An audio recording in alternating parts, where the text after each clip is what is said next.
Oi pessoal, tudo bem? Então tive que fazer esse vídeo com voz neural, porque não tenho microfone, mas vou providenciar um, então relevem e assista o vídeo, o conteúdo é bom.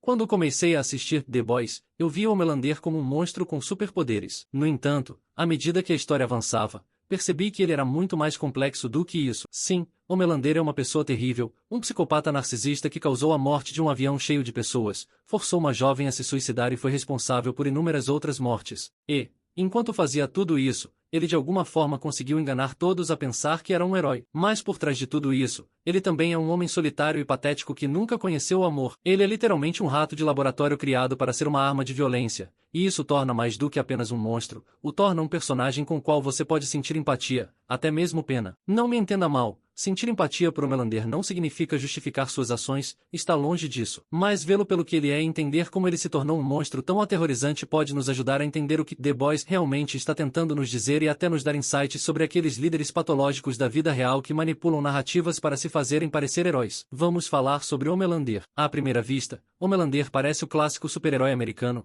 poderoso, virtuoso e devotado ao seu país. As pessoas o amam e o veem como um símbolo de esperança com todas aquelas habilidades divinas que ele tem. Mas quando as câmeras param de rodar e ninguém está assistindo, é quando o verdadeiro Homelander aparece. Nos bastidores, ele não é nada parecido com o herói que se faz passar. Ele é, na verdade, um psicopata narcisista que usaria qualquer um e todos para conseguir o que quer, mesmo que isso signifique manipular e matar. O show não tenta esconder isso, desde o início. Vemos que a imagem pública de Homelander é toda uma atuação, uma performance cuidadosamente elaborada para fazê-lo parecer o protetor supremo da América. A história de Homelander nos lembra uma verdade assustadora: a percepção é tudo. Porque não importa o quão horrível Homelander seja, ele ainda pode ser visto como um herói, tudo graças à manipulação da mídia e propaganda. E isso não é algo que acontece apenas no mundo fictício de The Boys. Aconteceu ao longo da história e ainda está acontecendo hoje. Pegue Stalin, por exemplo. Ele era um ditador brutal, mas usou a propaganda para criar um culto de personalidade ao seu redor e convencer o povo russo de que ele era o único que podia salvá-los. Mesmo Churchill fez algo semelhante, ele usou sua influência sobre a mídia para minimizar seu papel na fome de Bengala e distorcer a narrativa para proteger sua imagem de herói de guerra. No caso de Homelander,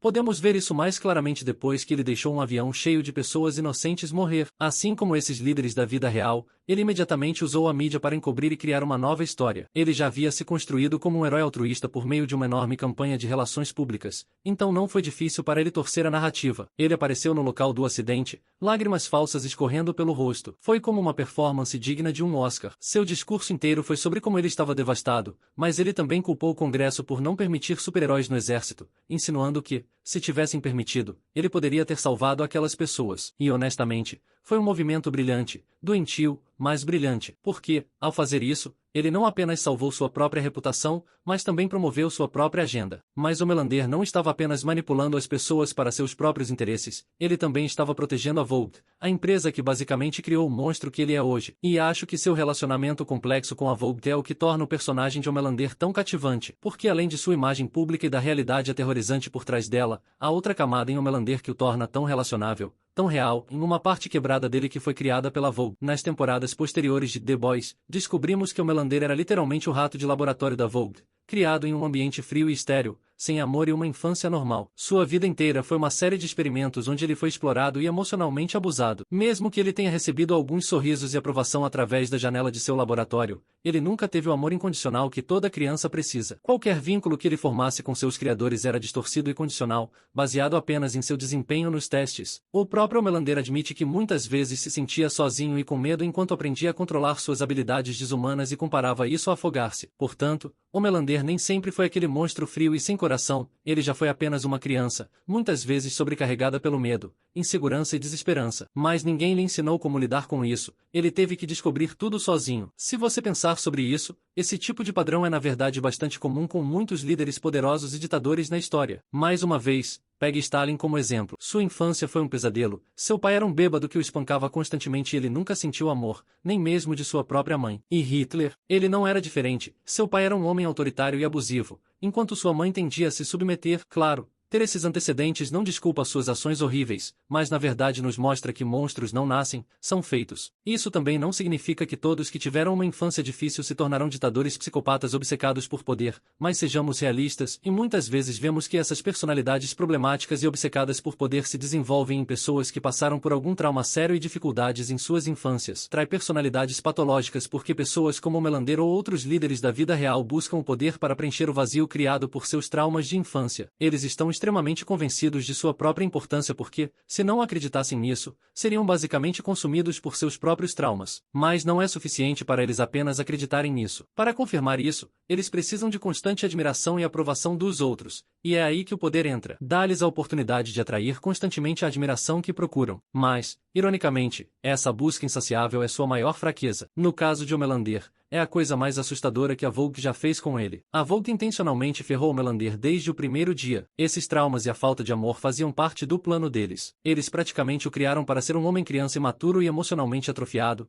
completamente dependente deles e desesperado por amor, porque essa era a única maneira de controlar o super-humano mais poderoso que o mundo já viu. Ao criar sua imagem heroica que o povo americano adorava, deram-lhe a única coisa que ele mais desejava, o amor que ele nunca teve. Mas essa necessidade é precisamente o que permite que a Vogue o mantenha sob controle. E é também por isso que ele é tão suscetível a pessoas como Stilwell e Edgar, porque ambos sabem sobre essa criptonita. A terceira temporada já configurou essa ideia de que ele não se importará mais com o que as pessoas pensam e está pronto para perder o controle, especialmente a cena do espelho no episódio 6, onde seu reflexo maligno basicamente disse a ele que ele é um bebê chorão patético que quer ser amado. Foi um grande ponto de virada para ele. Isso, junto com o fato de ele matar um manifestante e a multidão ainda aplaudi-lo, faz com que ele perceba que seus esforços para ser amado são inúteis porque ele ainda pode obter o amor das pessoas, mesmo sendo um monstro. Isso já é uma ideia perturbadora, mesmo para uma ficção, mas a parte assustadora é que isso realmente espelha paralelos reais e perturbadores do mundo real. Claro, o que o Melander fez foi algo extremo, mesmo para os padrões históricos, mas atrocidades semelhantes aconteceram em regimes autocráticos na história e ainda estão acontecendo hoje. Esses chamados líderes heróicos jogam qualquer um que ousa criticá-los na prisão e até os matam, mas a parte trágica é que ainda podem ser aplaudidos pelas massas. Assim como o Melander,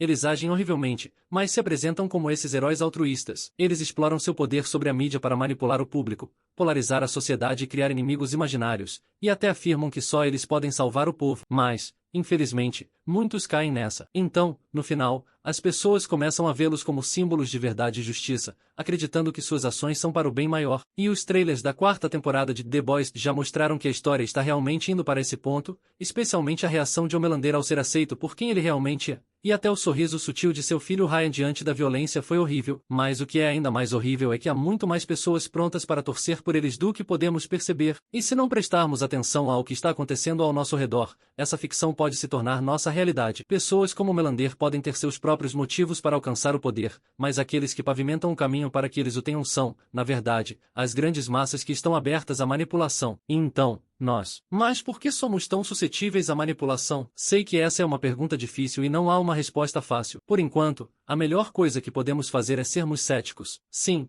parece clichê, mas essa é a verdade. Porque em uma era onde somos constantemente expostos à propaganda e desinformação, encontrar a verdade é como procurar uma agulha no palheiro. E é precisamente por isso que o ceticismo é nossa maior arma. Temos que questionar tudo o que vemos e ouvimos e verificar cada pedaço de informação. Basicamente, precisamos usar nossas próprias mentes, mas também nunca devemos esquecer que, não importa o quão carismáticos eles sejam, mesmo aqueles que pensamos serem heróis, eles são apenas pessoas, assim como nós. Eles cometem erros, não são oniscientes e até têm seus próprios demônios. Não é isso que The Boys está tentando nos dizer? Neste mundo onde não há Superman ou Homem-Aranha, quem realmente pode nos salvar além de nós mesmos? Então, se você chegou até aqui, muito obrigado por assistir. Se gostou do vídeo, eu realmente apreciaria se pudesse deixar um comentário, dar um like e clicar para se inscrever. Seu apoio ajudará muito. Até mais.